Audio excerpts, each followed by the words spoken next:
খুশির খবর, দিলীপ ঘোষ তিনি বিয়ে করতে চলেছেন আর কিছুক্ষণ পরে গোধূলি লগ্নে তিনি বিয়ে করবেন।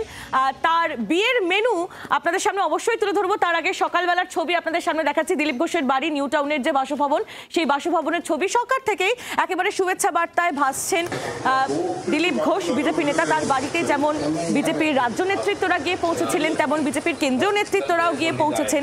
সকাল থেকেই শুভেচ্ছা বিনিময়, কুশল বিনিময় চলছে এবং দেখতে পাচ্ছেন এই ছবি। বিজেপির রাজ্য সভাপতি সুকান্ত মজুমদার তিনিও গিয়েছিলেন এবং দিলীপ ঘোষের মায়ের পা ছুঁয়ে প্রণামও করতে দেখা গিয়েছে তাদের। ফুল মিষ্টি শুভেচ্ছা বার্তা, একেবারে জমজমাট দিলীপ ঘোষের বাড়ি সকাল থেকে। গোধূলি লগ্নে তাদের বিয়ের এই অনুষ্ঠান। পাত্রী নিউ টাউনের বাসিন্দা রিঙ্কু মজুমদার। এবং বিয়ের মেনু কি রয়েছে সেই মেনু আপনাদের সামনে আমরা তুলে ধরছি। রয়েছে ভাত, ডাল, আলুর চিপস, পাঁচমেশালি তরকারি, কাতলা মাছের কালিয়া, আইসক্রিম এবং রসগোল্লা। একেবারে সাদামাটা মেনু। এবং এই বিষয়টাকে, বিয়ের এই বিষয়টাকে একেবারে দিলীপ ঘোষ তিনি প্রথম থেকেই একদম সাধারণ রাখতে চেয়েছিলেন। তাই জন্যই আত্মীয় স্বজন ছাড়া কারুর এই বিয়েতে আমন্ত্রণও নেই। একদম সাদামাটাভাবে শুধুমাত্র দুপক্ষের, অর্থাৎ দিলীপ ঘোষ এবং তার হবু স্ত্রী রিঙ্কু মজুমদার, তাদের দুই বাড়ির আত্মীয় স্বজন, নিকট আত্মীয় স্বজনদের নিয়েই এই বিয়ের অনুষ্ঠান। এবং একদম ছিমছাম ভাবে এই পুরো বিষয়টা চলছে। আর বিয়ের মেনু আপনাদের সামনে তুলে ধরছি একেবারে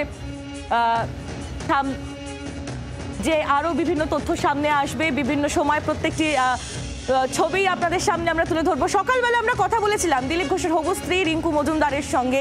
জি 24 ঘন্টাকে কি জানিয়েছেন তিনি, দিলীপ ঘোষের হবু ঘরণী, শুনুন।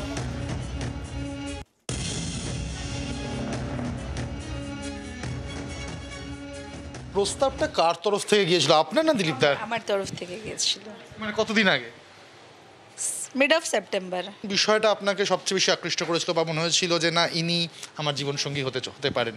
সব কিছু না, যা যা কোয়ালিটিস আছে সব কিছুই আমাকে মাইন্ড ব্লোয়িং। পলিসিস, চিন্তাভাবনা, স্বচ্ছতা। বিশেষ কোনো আবদার রেখেছেন দিলীপদার কাছে? না, আবদার রাখিনি। কারণ তো আমিও ওনাকে আমার মতন করে লজিক দিয়ে বুঝিয়েছিলাম বিয়ে করার প্রয়োজনীয়তা। উনি কনভিন্সড হয়েছেন, তাতে লজিক্যালি কনভিন্সড হয়েছেন। তারপরে উনিও ক্রস চেক করতে টাইম নিয়েছেন যে আমি ওনার উপযুক্ত হব কি না। আমাকেও তো ডিজার্ভিং হতে হবে না, এরকম একজন প্রোফাইলের মানুষের। সে সবাইকে তার থোড়ি না সিলেক্ট করবেন, চুজ করবেন, তাই না?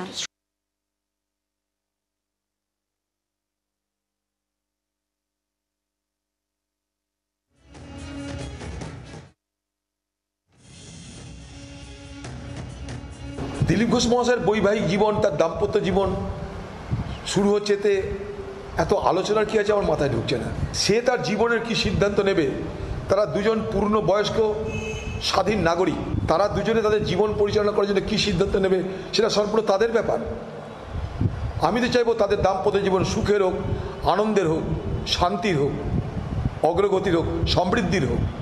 এটা নিয়ে এত আলোচনার কি আছে আমার মাথায় ঢুকছে না। দিলীপ দা আমাদের নেতা, তিনি বিয়ে করেছেন, এটা তো আনন্দের বিষয়। আমি তো দিলীপদার কাছে আজকে দিলীপ দা সবাই আমাদের ওনাকে গিয়ে দেখা করে আসছেন, শুভেচ্ছা জানাচ্ছেন, আমিও জানিয়ে আসবো, আমরা প্রীতি হয়ে যাবো। এটা খুব ভালো খবর। তো বৌদি বলবো, আবার কি বলবো, একদম নিশ্চিত হবে চুটিয়ে প্রেম করুন একদম। আর দরকার হলে হানিমুনে কোথায় যাবেন, সিঙ্গাপুর না হলে অন্য কোথাও, সেটা ঘুরে আসুন অবশ্যই। কারণ মনে হয় দিলীপ দা খুব রসিক মানুষ আছেন, আরও ভালো থাকবেন। দিলীপ ঘোষ এবং তাঁর জীবনধর্মিণী যিনি হতে যাচ্ছেন, জীবন সঙ্গিনী যিনি হতে যাচ্ছেন, তাদের অনেক অনেক শুভেচ্ছা রইল। বিয়ে মানে চিরকালীন বন্ধু হয়ে থাকা। বয়স যতই বাড়ুক কমুক, আবেগ যায় না ঢাকা। আমারও প্রবল ইচ্ছা আমি বিয়ে করব। বাংলার আওয়াজ, বাঙালির আবেগ, জি 24 ঘন্টা।